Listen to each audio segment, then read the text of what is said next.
ଭଦ୍ରକ ଜିଲ୍ଲା ଚାନ୍ଦବାଲିରେ ଏକ ଲଜ୍ଜାଜନକ ଘଟଣା ଘଟିଯାଇଛି। ଜଣେ 11 ବର୍ଷୀୟ ନାବାଳିକାକୁ ବଳାତ୍କାର ପରେ ହତ୍ୟା କରି ଲଟାପଟାକୁ ଫିଙ୍ଗି ଦେଇଛନ୍ତି। ଏହାକୁ ନେଇ ଅଞ୍ଚଳରେ ଉତ୍ତେଜନା ଦେଖାଯାଇଛି। ଏହି ଘଟଣାରେ କଡ଼ା ଆକ୍ସନ୍ ନିଆଯିବ ବୋଲି କହିଛନ୍ତି ଉପମୁଖ୍ୟମନ୍ତ୍ରୀ ପ୍ରଭାତୀ ପରିଡ଼ା। ସେ କହିଛନ୍ତି ଏହା ଏକ ଲଜ୍ଜାଜନକ ଘଟଣା। ଦୋଷୀ ବିରୁଦ୍ଧରେ କଡ଼ାରୁ କଡ଼ା କାର୍ଯ୍ୟାନୁଷ୍ଠାନ ନିଆଯିବ। ଏପରି ମାମଲାରେ ତ୍ୱରିତ ବେଗରେ ଦୋଷୀକୁ ଗିରଫ କରୁଛି ପୋଲିସ। ଏଭଳି ଘଟଣା ସମାଜରେ ଆଉ ନ ହେଉ। କେବଳ ସରକାର ନୁହେଁ, ସମାଜର ବି ଦାୟିତ୍ୱ ଅଛି। ମହିଳା କମିଶନର ସଦସ୍ୟା ନାୟିକା ତଦନ୍ତ କରିବେ ବୋଲି ସେ ଘୋଷଣା କରିଛନ୍ତି। ସେପଟେ ଆସନ୍ତାକାଲି ଚାନ୍ଦବାଲି ବନ୍ଦ ଡାକରା ଦେଇଛି ବିଜେଡି।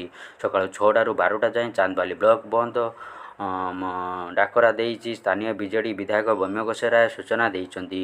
ସୂଚନା ମୁତାବକ ଚାନ୍ଦବାଲି ଏନ୍ଏସି ଅନ୍ତର୍ଗତ ବାଲିଗାଁ ପଞ୍ଚାୟତ କାର୍ଯ୍ୟାଳୟ ପରିସରରେ ନାବାଳିକାକୁ ଦୁଷ୍କର୍ମ କରିବା ପରେ ହତ୍ୟା କରି ଫିଙ୍ଗି ଦେଇଥିବା ଅଭିଯୋଗ ହୋଇଛି। ସ୍ଥାନୀୟ ନାବାଳିକା ଜଣକ ଟ୍ୟୁସନ୍ ଆସି